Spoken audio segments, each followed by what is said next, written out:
Hey everybody, hope you're having a great day. Mr. Fenner here. I am going to demonstrate a couple of things on this osmosis diffusion lab that you guys are about to perform.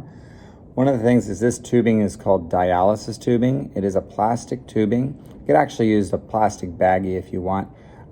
It doesn't look like a tube. It looks like it's a flat piece of plastic, but if it's wet, your fingers are wet, you push it, rub it between your fingers like that, it'll actually open up. And you can see it's actually a tube. And so we got one end open. Sometimes it's hard to open, so you'll turn it around. If it's not wet enough, it won't open. Turn around, you can open the other end. You don't have to have both ends open. You just need one end open, because one end you're going to be tying in a knot. And the knot, you want to make sure you don't get your fingernails into it, because this will pop it. It is a selectively or semi-permeable membrane, which means certain molecules can pass through the tiny little holes that you can't see. They're microscopic. But we don't want to put any big holes in it with our fingernails. So I'm using the pads of my fingers to pull that knot down to the end. You don't want very much hanging off here at the end. If you're going to use scales to mask this, you're going to have water in the ends. That's going to interfere with your results. So the smaller these ends, the better. And then we're going to go ahead and go to this open end.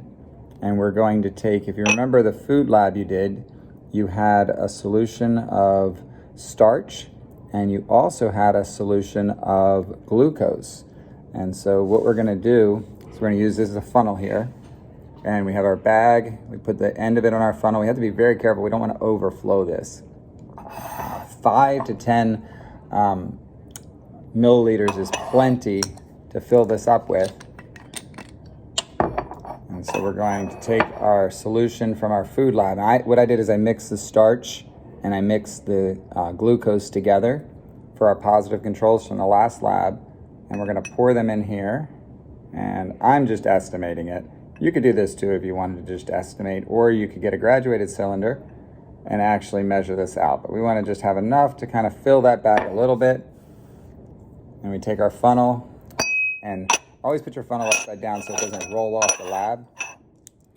And now we have our bag, and we have two options here. If you think that you can tie the other end, you can tie this in a knot, or you can grab one of the pieces of string, and you'll want to have a partner because it's hard to do this by yourself. And also you can see I kind of pushed out the bubbles. I did that. See, there's a little bubble there. Push out all the little bubbles. And then your partner, you'll hold the bag, and then your partner will tie the string on. Of course, you could do this by yourself like I'm doing, but it's always nice to work with somebody and have them help you. One knot's not enough. One knot will come undone, so I'm going to go ahead and tie it in a double knot. If you know your knots, you scouts out there, you can tie a fancy knot in there, but I just do a double over under. And there's my bag. Now remember I said there's holes in it. So I can dry this bag off and mass it. That's actually a really good part of the lab. If you do have a nice scale, you can get the mass. But even when I dry it off, if I squeeze this bag, I'm going to feel wet because there are tiny little holes in it. You don't want to squeeze that bag, especially if you're doing the massing, because if you squeeze the bag and you're massing it, you're like that. Okay, I just squeezed out some, so it's going to interfere with the experiment.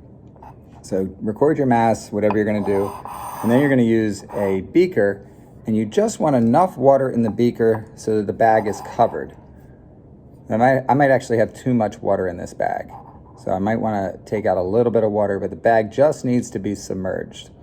After that, we're going to add some iodine, and if you remember, iodine was that substance that told us whether or not starches were present. And it might turn a purplish blue or even a black color depending on how much iodine and starch are present. When you add that here, you should be able to see whether or not iodine is able to get into the bag. Starch molecules are pretty big. Glucose molecules, remember, starch is made from glucose, right? So polysaccharide, poly means many, saccharide means sugar. So we have a polysaccharide, and that polysaccharide in the starch is going to be really long and large, but the little single monosaccharide, that little teeny glucose molecule that's in there, is going to be really small. We're going to see if iodine can move we're going to see if water can move, we're going to see if starch can move, and based upon the results of your prediction or your experiment, you're going to be able to see if your predictions are right on which molecules move. I'm not sure how far you'll get today. You'll at least be able to do the iodine part of it. You may be able to do the glucose part. We have little glucose test strips. We can see if glucose got out of the bag. And then if you're massing it, we'll be able to see the direction of water movement, whether water went into or out of the bag. I hope that was helpful. Have a great time. See you soon.